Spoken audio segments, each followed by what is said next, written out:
नमस्कार, आप सबका स्वागत है। आप देख रहे हैं हिंदी की दुनिया से। आज की वीडियो में हम लोग सतसई के बारे में पढ़ेंगे, तो चलिए शुरू किया जाए। सतसई कवि बिहारी की रचना है। इसे बिहारी सतसई के नाम से भी जाना जाता है। लोक में सतसैया नाम से भी प्रसिद्ध है। यह रचना इतनी प्रसिद्ध है कि जब भी सतसैया की बात होती है तो उसका मतलब बिहारी की सतसई से ही होता है। बिहारी का पूरा नाम बिहारी लाल चौबे है। बिहारी रीतिकाल के प्रसिद्ध कवि हैं। अगर बिहारी का काल पूछा जाए तो इसका उत्तर होगा यह रीतिकाल के कवि हैं। और इस तरह से सतसई भी रीतिकालीन रचना है। अपनी रचना हिंदी साहित्य का इतिहास में आचार्य रामचंद्र शुक्ल जी ने रीतिकाल का समय संवत 1700 से संवत 1900 तक माना है। संवत और ईस्वी में 57 वर्ष का अंतर होता है। ईस्वी सन शुरू होने से 57 वर्ष पहले संवत सन शुरू हुआ था। संवत सन का मतलब हुआ विक्रम संवत। सतसई की भाषा की अगर बात किया जाए तो यह ब्रज भाषा में लिखी हुई है। इसमें ब्रज भाषा का प्रयोग हुआ है। रीतिकालीन अधिकांश कवियों ने ब्रज भाषा में काव्य रचना किया है। बिहारी ने मुक्तक काव्य शैली को अपनाया है। मुक्तक शब्द का अर्थ होता है अपने आप में संपूर्ण।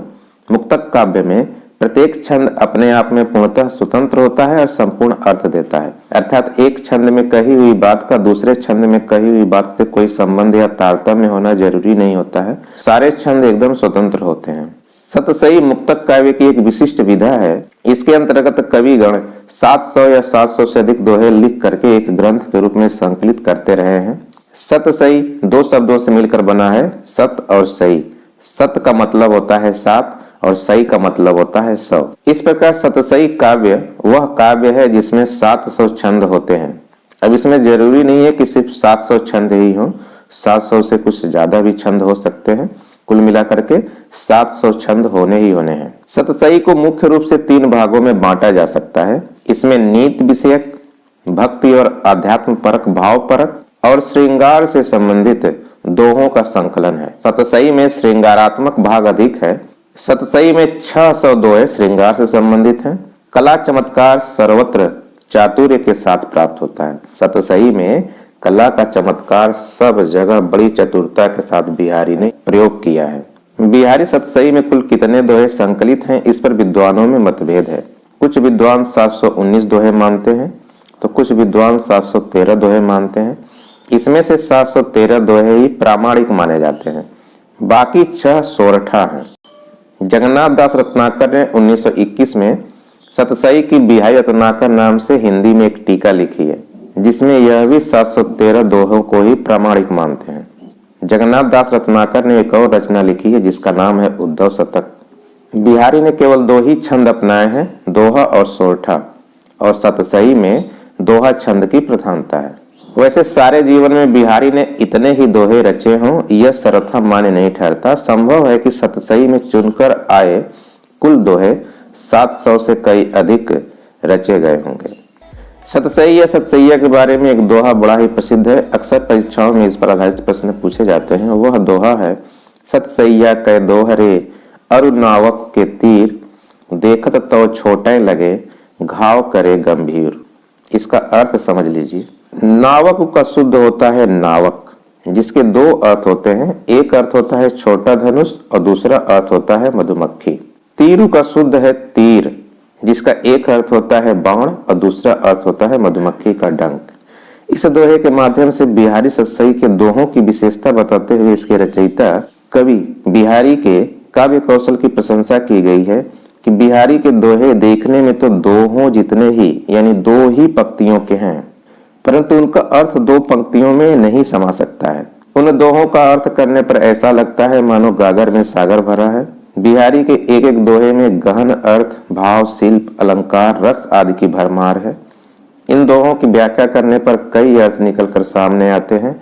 दोहों में इतनी सजीवता है कि पढ़ते ही आंखों के सामने वह दृश्य आ जाता है।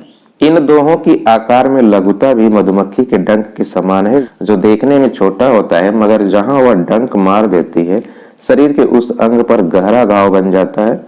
वही हालत इन दोहों की भी है। पाठक और श्रोता के मस्तिष्क और हृदय पर इनका असर भी बहुत गहरा होता है।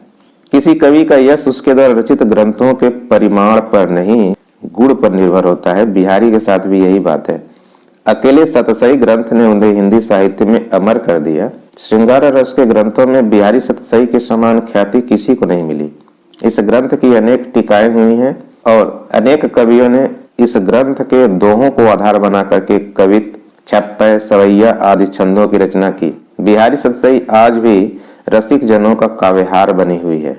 कल्पना की समाहार शक्ति और भाषा की समाज शक्ति के कारण सतसई के दोहे गागर में सागर भरे जाने की उक्ति चरितार्थ करते हैं। अपने काव्य गुणों के कारण ही बिहारी महाकाव्य की रचना न करने पर भी महाकवियों की श्रेणी में गिने जाते हैं।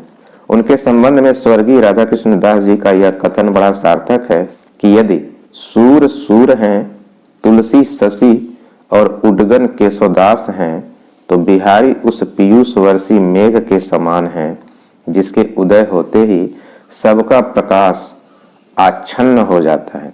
यह कथन किसका है? यह कथन राधा कृष्ण दास जी का है।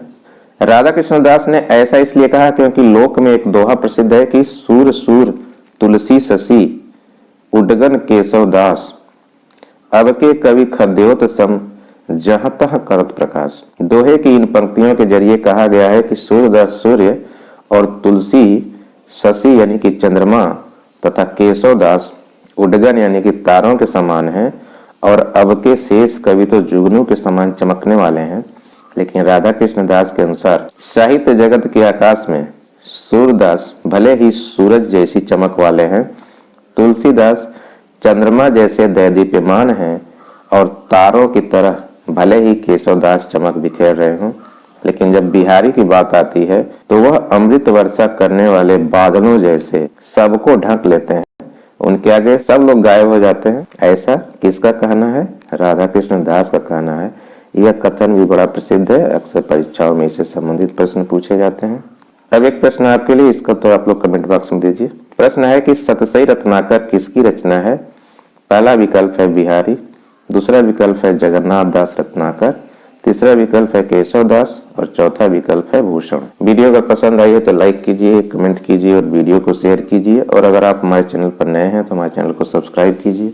सब्सक्राइब करने के बाद बेल आइकन को प्रेस करना मत भूलिएगा ताकि न्यू वीडियोज के अपलोड होने की सूचना आपको तुरंत मिले। मिलते हैं अगली वीडियो में, तब तक के लिए नमस्कार। आपका दिन शुभ हो।